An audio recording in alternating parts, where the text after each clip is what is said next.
প্রত্যেককে জানাচ্ছি আমাদের আজকের এই অনুষ্ঠানে স্বাগত।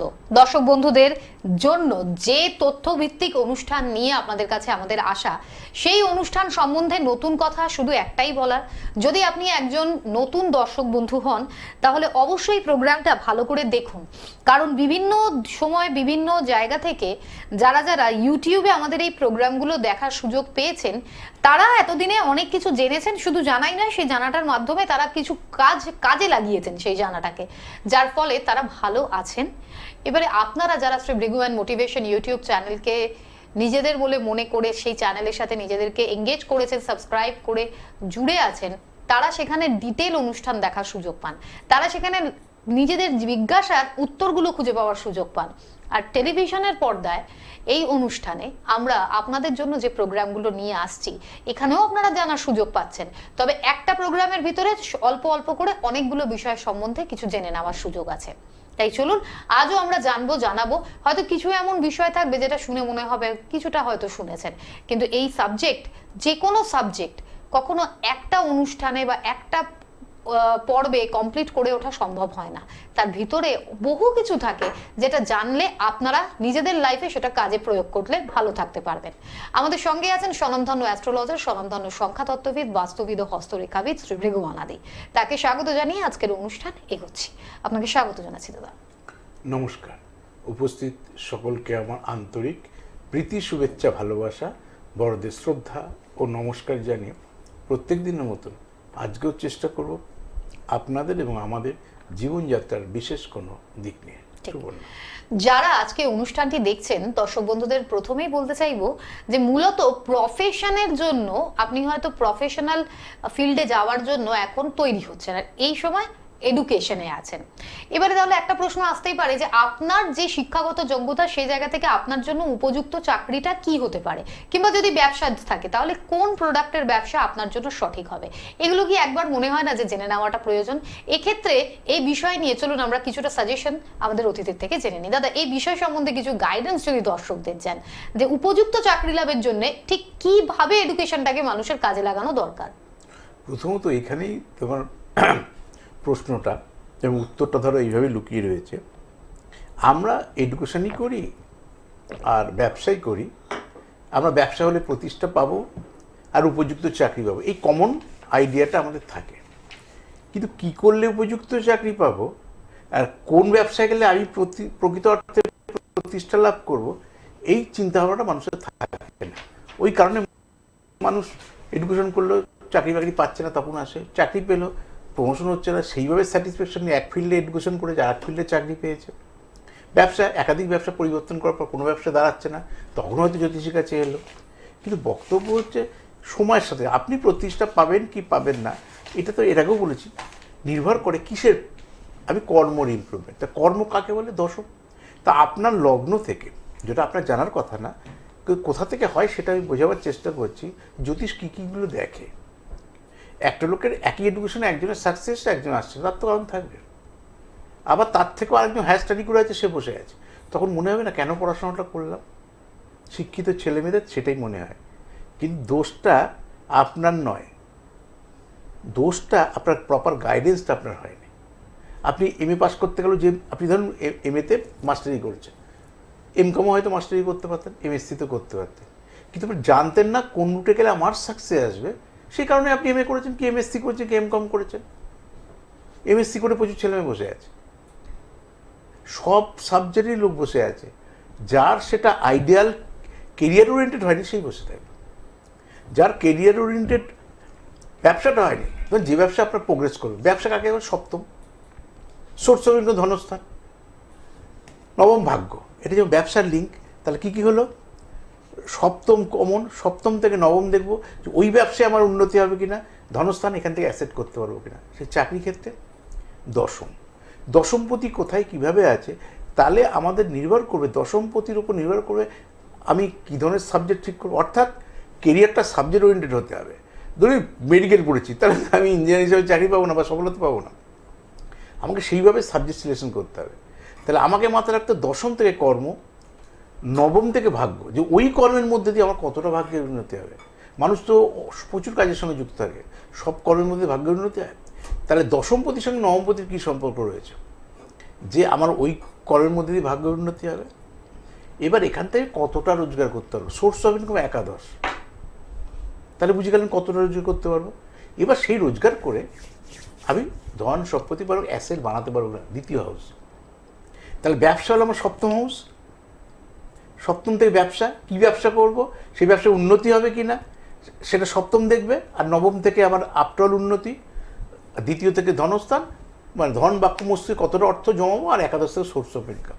কিন্তু ঠিক চাকরির ক্ষেত্রে, ব্যবসার ক্ষেত্রে যেমন সাবজেক্ট সিলেকশন না, ব্যবসার ক্ষেত্রে ব্যবসায়ী সিলেকশন, আর এডুকেশনের ক্ষেত্রে, কেরিয়ারের ক্ষেত্রে সাবজেক্ট সিলেকশন। সেটা যদি ঠিক টাইমে ঠিকভাবে না করতে পারি, তাহলে আগামীতে আমরা কথায় কথা বলি চাকরির বাজার খারাপ। দেখুন, যারা সেই সময় স্টুডেন্ট ছিল, যাদের কপাল ভালো বলুন, ভাগ্য ভালো বলুন, পড়াশোনায় ভালো বলেছে, কেউ বসে নেই। কিন্তু আমাদের যোগ্যতাটা কম বা আমাদের যোগ্যতা নেই, এইটা আমাদের কোনো অংশে মনে হচ্ছে না। আমাদের সবসময় মনে হচ্ছে বাজার খারাপ। সেটা ছোটোবেলা থেকে শুনছি বাজার খারাপ, তবু তো মানুষ চাকরি করছিল, এখনও তো চাকরি করছে। একই MBA পাস আমার হাত ধরে 15 জন 20 জন বেরিয়েছে। কেউ 2 লাখ টাকা মাইনাও চাকরি করতে পারছে না ইয়ারলি, আর একজন 19 লাখ 20 লাখ 25 লাখ টাকা প্যাকেজে ঢুকছে ইয়ারলি। তার মানে সাবজেক্ট ঠিক হয়নি, আর ওইটা আপনার ভাগ্যে ছিল না। আর আপনার একাদশপতি আর আপনার ধনপতি এক না, সোর্স অফ ইনকাম সবার এক হয় না, হয় কোনো সাবজেক্টে হয়, হবে না। তাহলে একাদশপতি আলাদা। তাহলে একই MBA স্টুডেন্ট, একই ইঞ্জিনিয়ারিং স্টুডেন্ট, তাহলে আমাদের সোর্স অফ ইনকাম আলাদা লাগে না, একাদশপতি আলাদা, তাই সোর্স অফ ইনকাম আলাদা। এবার সোর্স অফ ইনকাম বাড়াতে গেলে একাদশপতিকে বুস্ট আপ করতে হবে, মানে প্রতিকার করতে হয়। আর ধনপতি, ওই জন্য বলা হয় সবসময় ধনপতি খারাপ না থাকে, ধনস্থান ফাঁকা থাকা মানে দারিদ্র্য যোগ বলা হয়। বহু মানুষ বহু টাকা রোজগার করে, বলে টাকা ধরে রাখতে পারছে না, জানেন দারিদ্র্য যোগ আছে। এই জায়গাগুলো সূক্ষ্ম থেকে সূক্ষ্মতর যদি বিচার না করে নেন, তাহলে কোনোদিন কিন্তু আমরা যতই খাটি, হয়তো মায়না বাড়ছে, রোজগার বাড়ছে, কিন্তু যে তীরে ছিলাম সেই তীরে রয়ে গেলাম। সেই কারণে প্রত্যেকটা ছকে যখন টুকরো টুকরো করে জায়গাটা আছে, যে কোথা থেকে আমার ব্যবসা হবে, কোথা থেকে সোর্স অফ ইনকাম হবে, কোথা থেকে অ্যাসেট হবে, কোথা থেকে ফ্রেন্ড সার্কেল তৈরি হবে, কোথা থেকে আবার গৃহবাড়ি, ঘর সুখ, গৃহবাড়ি, যানবাহন লাভ করতে পারবো, সব তো পার্ট আলাদা। সন্তান লাভ করতে পারবো, সেই সন্তান মানুষ হবে কিনা, সব তো স্থানগুলো তো আলাদা আলাদা রয়েছে।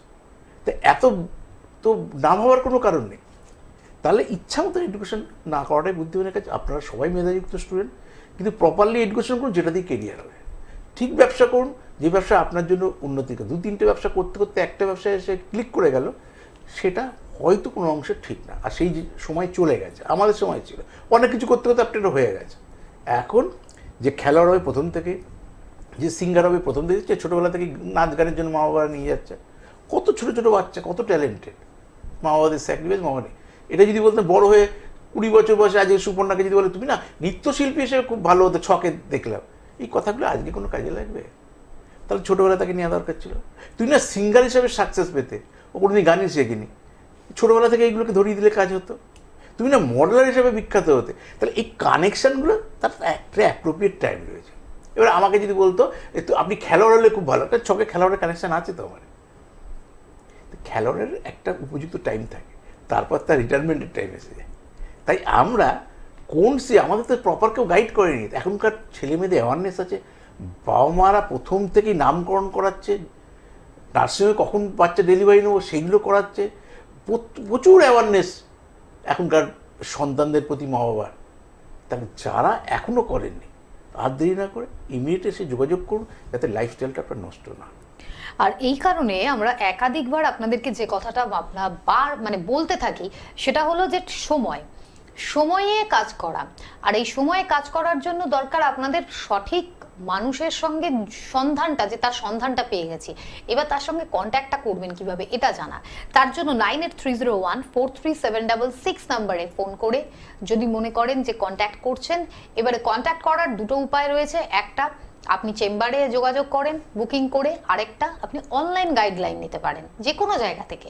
যদি আপনি অনলাইন গাইডলাইন নিতে চান, ফোন করে এটা জানালে পেয়ে যাবেন একটি হোয়াটসঅ্যাপ নাম্বার, যেখানে পাঠিয়ে দেন আপনার নিজের নাম, আপনার জন্ম তারিখের পুরো ডেটা, আপনার 2 হাতের ছবি, আপনার জিজ্ঞাসা।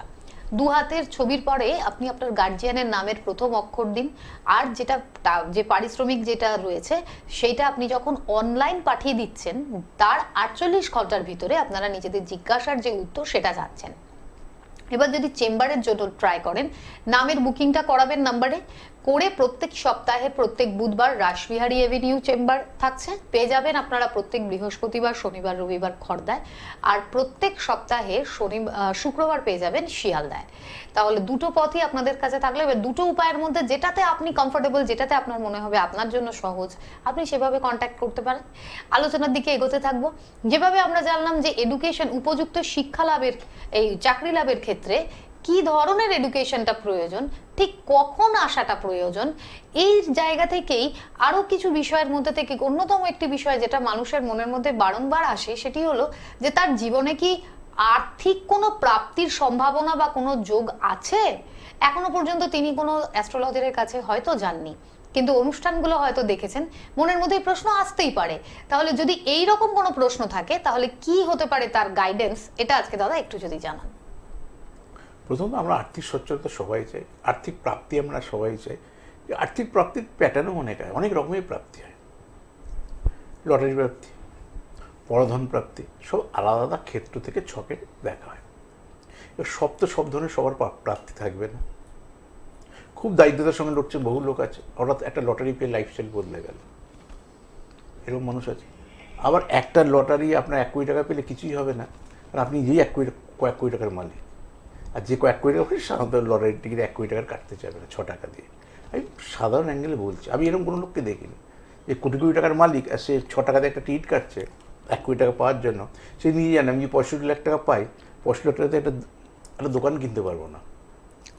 কিন্তু যারা দারিদ্র সীমার নিচে, আমাদের মতন খেটে খাওয়া মেহনতি মানুষ, যারা আমরা দারিদ্র সীমার নিচে বাস করছি, পরিসংখ্যান বলছে, আপনি ভাবছেন আপনি ধনী, সুবর্ণা ভাবছে আমি একটা জামা প্যান্ট পরেছি যার দাম, জিন্সটা পরেছি জিন্সের দাম 1000 টাকা, আমি ভাবছি 500 টাকা দিয়ে একটা পাঞ্জাবি পরেছি, আমি বড় লোক। আমরা সকলের দারিদ্র সীমার নিচে।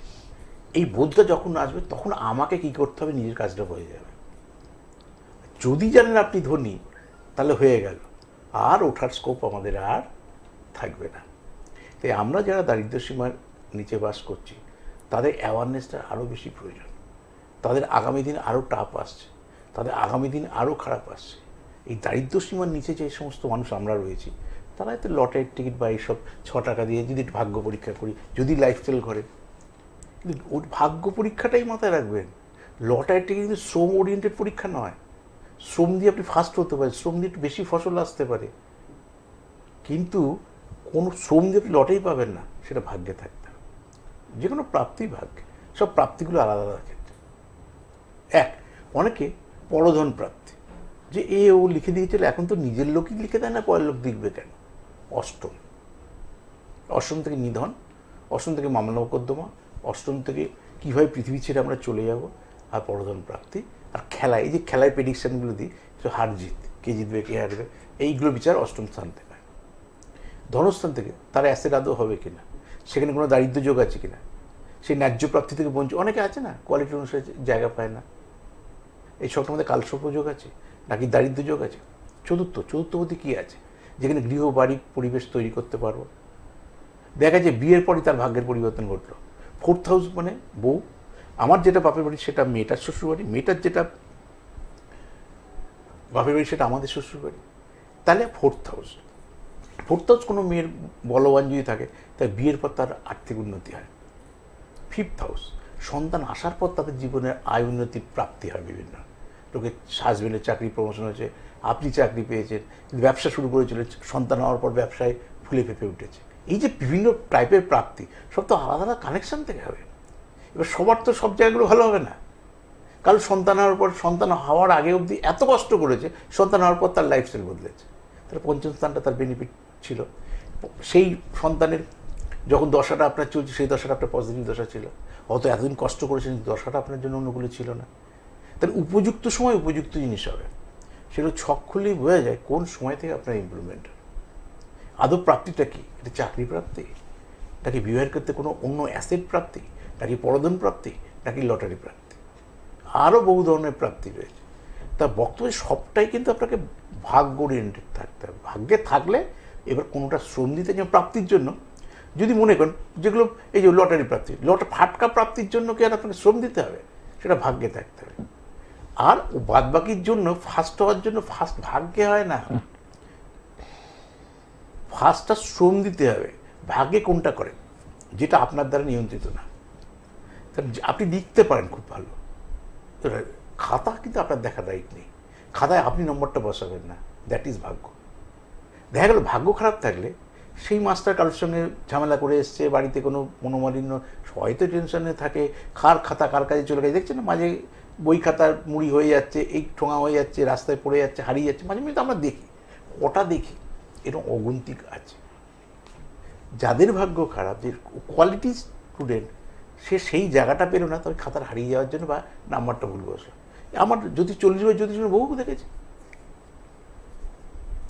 একটা উদাহরণ দিই বলি, আপনাদের একটা সাধারণত ধারণা আছে, ধরুন একটা মেয়ে 80 থেকে 90%, আমি তাও আজ থেকে 10-15 বছর আগের কথা বলছি, তখন 80-90% পাও বিরাট ব্যাপার ছিল, এখন যে 90টা কোনো ব্যাপারই না। যাই হোক, 80-90% যে সব সাবজেক্ট পাবে, সে একটা সাবজেক্ট 16 পাবে, হতে পারে পৃথিবীর ইতিহাসে? আপনি বলেন না। আমি তো স্টার্টটা দেখে তাকে বললাম যে আপনার এই, তার মানে এটা ভাগ্য। খারাপ হবে, কত খারাপ হবে? 16 পাবে। আবার অনেকে খাতা রিভিউ করলে সেই নাম্বারও তার হয় না, কথা দিয়ে বলছে। তার পরে যখন খাতা চেক করা গেছে, দেখা গেছে ভালো রেজাল্ট করেছে। তাহলে কোনো কারণে সেই সময় এটা ক্রস চেক হয়েছিল বলে তাই, তা ওটাও ভাগ্যে ছিল যে ক্রস চেক হবে। ও মানুষ খাতা দিয়ে তো খাতা দেখাই না, বলে না না হয়ে গেছে হয়ে গেছে। তাহলে সবটা ভাগ্যের আঙ্গিকে। কিন্তু আপনি যদি শূন্য খাতা যেমন কিছু যদি না লেখে, ও রিভিউ করুন যে আপনি সেখানে শূন্যই আসবে, তার কোটা শ্রম আমি পড়ছি। আর লটারিতে টোটালটাই ভাগ্য, কোথায় গিয়ে কবে কোন নাম্বার কী কম্বিনেশনে টিকিট পাবো, সেগুলোতে বহু প্রোগ্রাম ইউটিউব চ্যানেলে করি, কোনোটাই আপনার নেই। কিন্তু আপনি ওখানে শ্রম দিচ্ছেন, সাইকেল নিয়ে টই টই করে ঘুরছেন, কী পরিশ্রম করছে লটারি ফার্স্ট প্রাইজ পাওয়ার জন্য, কোনোদিন পাবেন যদি ভাগ্যে না থাকে। ওই শ্রমটা আপনি কোনো কাজকর্ম করুন, ওই শ্রমটা অন্য জায়গায় দিন, যেটা আপনার জীবনে মূল্যায়ন হবে। আর লটারিটার জন্য ভাগ্য পরীক্ষা করতে হবে, যদি আপনার ভাগ্যে থাকে, নাহলে এটা মরিচিকার পেছনে দৌড়ানো হবে। তাহলে এসে দেখে নেওয়া যে প্রাপ্তি আছে কিনা, থাকলে কী প্রাপ্তি, চাকরি প্রাপ্তি নাকি অন্য কোনো প্রাপ্তি, নাকি এটা শ্রম ওরিয়েন্টেড প্রাপ্তি, নাকি শুধু ভাগ্য ওরিয়েন্টেড প্রাপ্তি, এরকম বহু কানেকশন আছে। সুবর্ণা, তাহলে দর্শক বন্ধুরা, আশা করছি যে আপনার মনের মধ্যে বা আপনাদের মনের মধ্যে যদি প্রাপ্তিযোগ সম্বন্ধে কোনো প্রশ্ন আসে, তাহলে আপনি একবার যদি কন্ট্যাক্টটা করতে পারেন, তাহলেই আপনার যে চার্ট সেটা দেখলেই বদলে দেওয়া যাবে আপনার জীবনে কিসের প্রাপ্তি, অর্থাৎ যে যে প্রাপ্তিগুলো আমরা শুনলাম তার মধ্যে কোনটা প্রাপ্তি আপনার হওয়ার যোগ আছে। এই যে কথাগুলো আসে, যেখানে আপনার হরোস্কোপের বিচার আসছে, যেখানে হাত দেখার কথা আসছে, এইরকমই অনেক কিছু এমন লক্ষণের কথাও কিন্তু আসে, যে লক্ষণগুলো বলে দেয় যে আপনার জীবনে আপনি কতটা উন্নতি করতে পারবেন, আপনার জীবনে আপনি কতটা সার্বিকভাবে সফল হতে পারবেন। তার মধ্যে একটি অন্যতম থাকে, আমরা এই বিষয় সম্বন্ধে জানবো, যে দাদা পায়ের আঙুলের যে ব্যাখ্যা, আমরা এর আগে একবার আপনার সুযোগ পেয়েছিলাম আপনার কাছ থেকে জানার, যে পায়ের আঙুল থেকে কি করে নির্ধারিত করা যেতে পারে কোনো ব্যক্তির কোটিপতি হওয়ার সম্ভাবনা আছে কিনা, যদি আজ একটু জানান। ইউটিউব চ্যানেলে বহু আলোচনা করেছি।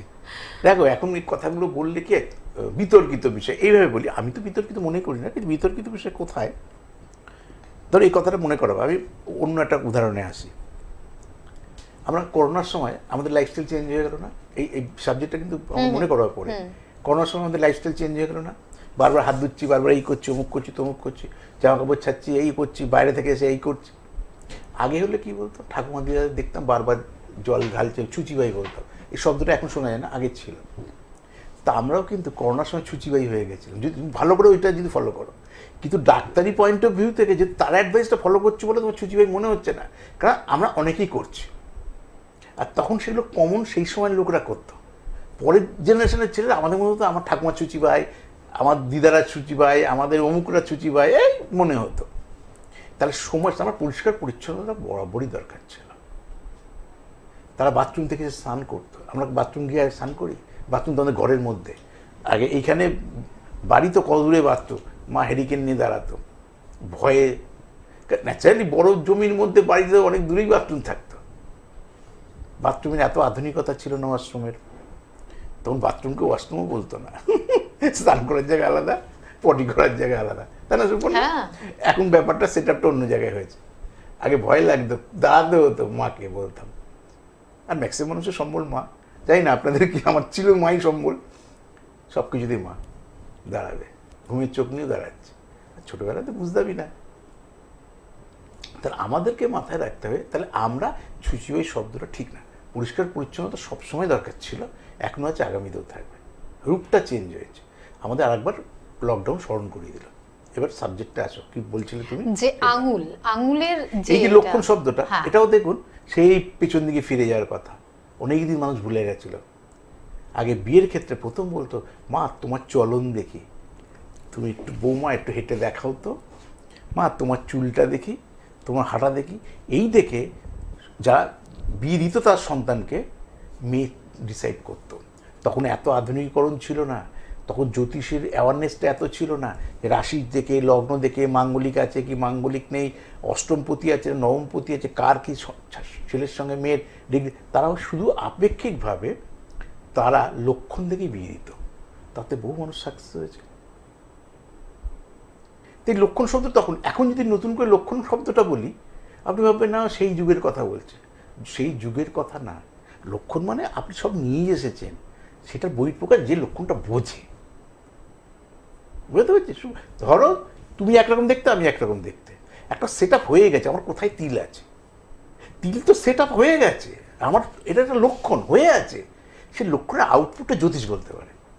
আর তখনকার সিনিয়র মা বাবারা বলতে পারত, এই চুল বড় থাকলে এই কোমরের নিচে চুল রেখো না, এই করো না, এইভাবে রাখো, এই যে বলতো। এখন কোমরের নিচ কেন, চুল তো নেই, আর কোমরের নিচে অব্দি আসবে কোত্থেকে? ঠিক সেরকমভাবে পায়েরও বিভিন্ন রকম রয়েছে। পায়ের লক্ষণ, হাঁটা দেখতো না, হাঁটা দেখতো তার ব্যাকা না টেরা না কী হবে না, বা অনেক বাচ্চা হলে না মারা একটা আঙুল দেখার চেষ্টা করে, অনেকের কাছে শুনেছি। ঠিক সেই অ্যাঙ্গেলে আপনি দেখে নিন আপনার লক্ষণটা কি। এর আগে বলি দুটো পাকে এক জায়গায় করুন। দুটো পা যদি সমসপ্ত মানে একইভাবে থাকে 100, আর পাটা স্কেচ পেন দিয়ে এঁকে নেবেন। এবার পাটা তুলে নেবেন, দেখবেন দুটো পার ডান সমতাটা এক আছে। যদি থাকে এটা খুব পজিটিভ সাইড। এরপর নোখ দেখবেন, আঙুলের পায়ের নেচারও যেরকম আলাদা, নোকের নেচার আলাদা, রঙের কালার নেচারগুলো আলাদা। সে কোনো নোকের মধ্যে গ্যাপ আছে কিনা, যদি গ্যাপ থাকে সেটা অশুভ লক্ষণ।